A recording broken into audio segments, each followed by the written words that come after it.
Hello everyone, how's it going? My name is Dan the Tutor. In today's video, we're going to be talking about P-series, which is a specific type of series that is found in Calc 2. P-series are probably the easiest series in the world to solve, and so because they're so easy, we're not going to see them very often. So let's talk about what P-series are. First of all, P-series are in the form n equals some number to infinity, doesn't matter, of 1 over n to the p power, where p is the number we really care about, and p can be one of two things. One, p is greater than 1, which means our series converges, and if p is less than or equal to 1, then we say diverges.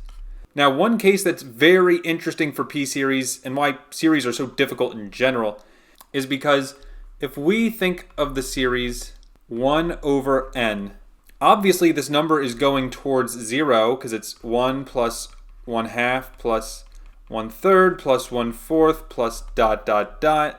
We know eventually it's going to be 1 over infinity, which is 0.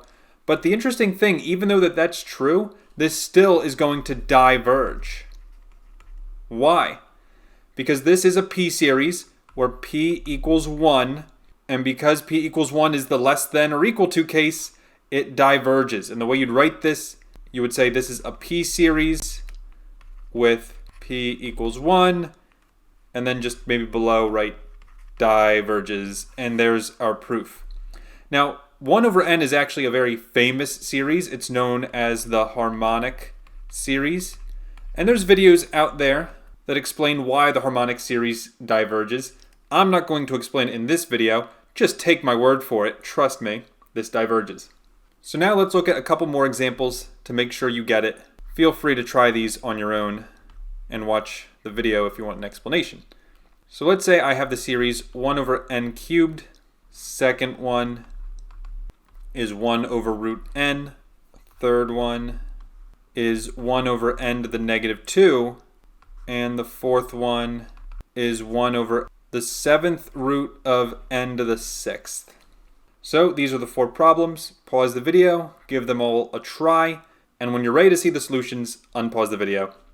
Okay, so starting with the first one, 1 over n cubed. This is just p equals 3. 3 is greater than 1, so we just converge. As easy as that. We love P-series. We can get through these questions really quickly.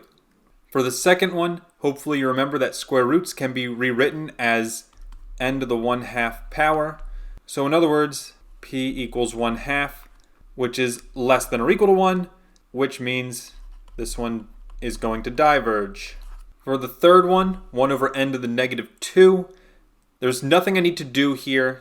I can just say p equals negative 2. Negative 2 is still less than or equal to 1, which means this diverges.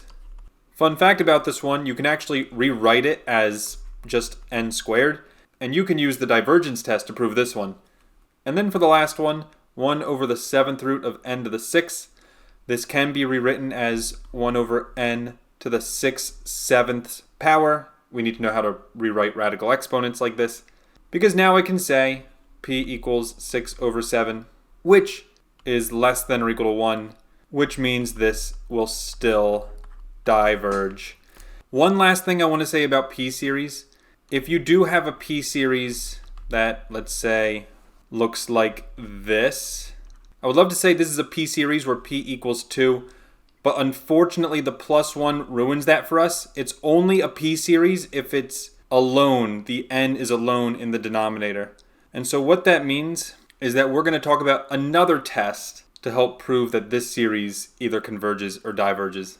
And that's everything I have to say about P-series. Thank you all for watching. I hope you have a great rest of your day, and I will see you in the next video. Take care, and bye-bye.